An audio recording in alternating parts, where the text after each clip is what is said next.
Assalamualaikum warahmatullahi wabarakatuh. Salam sejahtera untuk kita semua. Selamat berjumpa kembali dengan channel Inspirasi Matematika Itu Mudah bersama Kang Guru. Adik-adik semua, sekarang kita akan belajar tentang materi peluang kejadian. Tentunya kalian tidak asing lagi kan dengan istilah peluang. Kita sering mendengar orang menggunakan kata peluang dalam percakapan sehari-hari atau dalam berita di televisi. Misalnya, peluang timnas U20 dalam Piala AFF untuk menjadi juara sangat besar. Info dari BMKG, besok Tulungagung berpulang akan turun hujan deras. Nah, coba adik-adik sebutkan penggunaan kata peluang yang pernah kalian ketahui. Kita lanjut. Istilah lain peluang dalam matematika adalah probabilitas atau nilai kemungkinan. Cakupan materi peluang adalah yang pertama, percobaan, ruang sampel, kejadian, peluang kejadian, frekuensi harapan, peluang kejadian majemuk. Pada video ini akan belajar tentang percobaan, ruang sampel, dan kejadian. Tujuan pembelajaran kita kali ini adalah adik-adik dapat menjelaskan pengertian ruang sampel dan kejadian suatu percobaan, dapat menentukan anggota ruang sampel dan anggota suatu kejadian. Nah, untuk mencapai tujuan tersebut, apa yang sudah kalian pelajari sebelumnya akan sangat membantu, yaitu aturan perkalian, aturan tempat, permutasi, kombinasi, dan faktorial. Materi pertama adalah percobaan. Percobaan adalah suatu kegiatan untuk melihat, meneliti sesuatu yang diharapkan terjadi. Contohnya, percobaan melempar atau mengetos satu keping uang logam, percobaan melempar 2 buah dadu, percobaan mengambil satu buah kartu dari satu set kartu plit atau kartu remi. Adik-adik, sebelum mempelajari konsep peluang lebih dalam, mari kita pahami tentang ruang sampel. Ada contoh, percobaan melempar satu buah dadu 1 kali. Jika ruang sampel dimisahkan dengan S dan banyaknya anggota ruang sampel adalah NS, maka S adalah 1, 2, 3, 4, 5, 6 dan NS sama dengan 6. Sedangkan titik sampelnya adalah 1 atau 2 atau 3 atau 4 atau 5 atau 6. Contoh lain, percobaan melempar satu uang koin sebanyak 1 kali, maka tentukan S, NS, dan titik sampelnya. Coba adik jawab. Ya, betul sekali. Dari 2 contoh tadi, apakah pengertian ruang sampel? Apakah pengertian titik sampel? Ruang sampel adalah himpunan dari semua hasil yang mungkin dari suatu percobaan. Ruang sampel dilambangkan dengan huruf S, sedangkan banyaknya anggota ruang sampel ditulis dengan NS. Suatu hasil yang khusus, yaitu suatu elemen dalam S disebut titik sampel. Bagaimana jika objek untuk percobaannya lebih dari 1 dan anggota ruang sampelnya banyak? Ada 4 cara yang bisa membantu, yaitu dengan mendaftar anggotanya, dengan diagram pohon, dengan tabel, dan dengan rumus kombinasi. Yuk kita bahas satu persatu. Cara pertama dengan mendaftar anggotanya. Sebagai contoh, percobaan melempar satu uang koin sebanyak 1 kali, maka kemungkinan yang muncul adalah sisi A dan sisi G. Maka ditulis S sama dengan dalam kurung A, G, dan NS sama dengan 2. Cara yang kedua dengan diagram pohon. Contoh, jika 3 keping uang logam dilempar bersama sebanyak 1 kali, tentukan anggota S dan NS.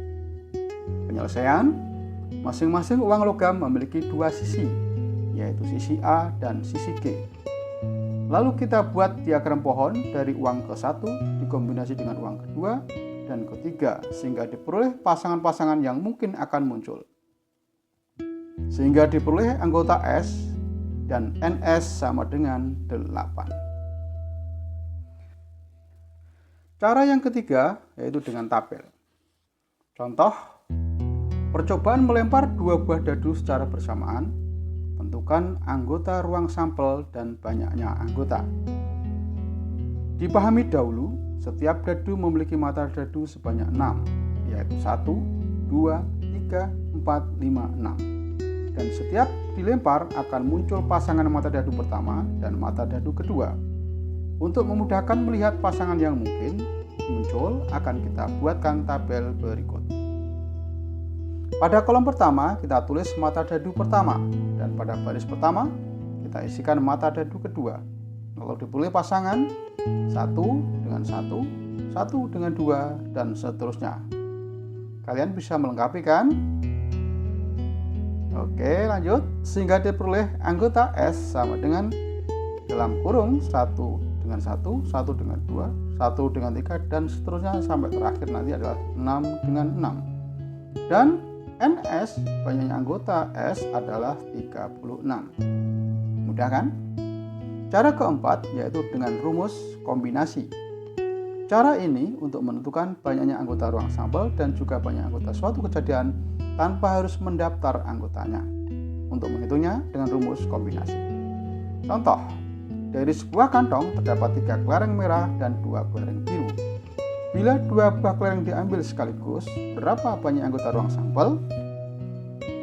Penyelesaiannya, pahami dulu. Di dalam kantong ada 5 kelereng. Akan diambil 2 kelereng, maka ada banyak kemungkinan pasangan kelereng yang terambil. Misalnya, kelereng merah ada M1, M2, dan M3, dan kelereng biru ada B1 dan B2. Maka kemungkinan yang terambil bisa M1 dengan B1, atau M1 dengan B2, atau M1 dengan M1, dan seterusnya. M1 B1 dengan B1 M1 adalah kelereng yang sama, sehingga dihitung 1 kali saja. Begitu juga untuk kelereng M1 dengan M2 dengan M2 dengan M1 juga kelereng yang sama. Kasus ini sama persis dengan konsepnya kombinasi, sehingga untuk banyaknya anggota ruang sampel NS dapat dihitung dengan rumus kombinasi, yaitu seperti ini. Sehingga untuk percobaan tersebut dapat dilihat bahwa N sama dengan 5 dan R sama dengan 2, sehingga NS sama dengan hitung dengan rumus kombinasi. Silakan dilanjutkan untuk menghitung banyak anggota ruang sampel soal ini. Berapa hasilnya? Ya, betul, 10. Sangat betul. Luar biasa. Nah, apa saja 10 itu, adik-adik bisa mencoba mendaftar anggotanya. Sebagai tips, panduan berpikir memahami ruang sampel dari suatu percobaan. Yang pertama, pahami apa benda atau objek dalam percobaan itu, ada berapa banyaknya benda atau objek yang digunakan, cermati tiap objek, ada berapa elemen atau unsur yang melekat pada objek itu. Munculkan ide, dari mana memulainya, cara mana yang akan digunakan, mendaftar, diagram pohon, tabel, ataukah dengan rumus kombinasi. Tulis dalam bentuk himpunan atau ada berapa banyaknya anggota, sesuai dengan pertanyaan. Asik, santai dulu. Berikutnya, kita akan belajar tentang kejadian. Perhatikan contoh soal. Pada percobaan pelemparan sebuah dadu 1 kali, tentukan anggota kejadian munculnya mata dadu genap. Jika kejadian munculnya mata dadu genap dilambangkan dengan huruf B, maka anggotanya B adalah 2, 4, dan 6. Dan ditulis B sama dengan dalam kurung 2, 4, 6. Dan banyaknya anggota B ditulis N dalam kurung B sama dengan 3. Contoh kedua, pada percobaan pelemparan 2 uang logam 1 kali, tentukan anggota kejadian munculnya sisi angka dan sisi gambar. Jika kejadian munculnya sisi angka dan sisi gambar dilambangkan dengan huruf C, maka anggota C adalah AG dan GA. Dan ditulis C sama dengan dalam kurung AG, GA. Dan banyaknya anggota C ditulis NC sama dengan 2. Coba perhatikan soal berikut. Pada percobaan pelemparan 1 uang logam dan 1 dadu bersamaan 1 kali, tentukan anggota kejadian munculnya sisi angka pada uang logam dan mata dadu ganjil.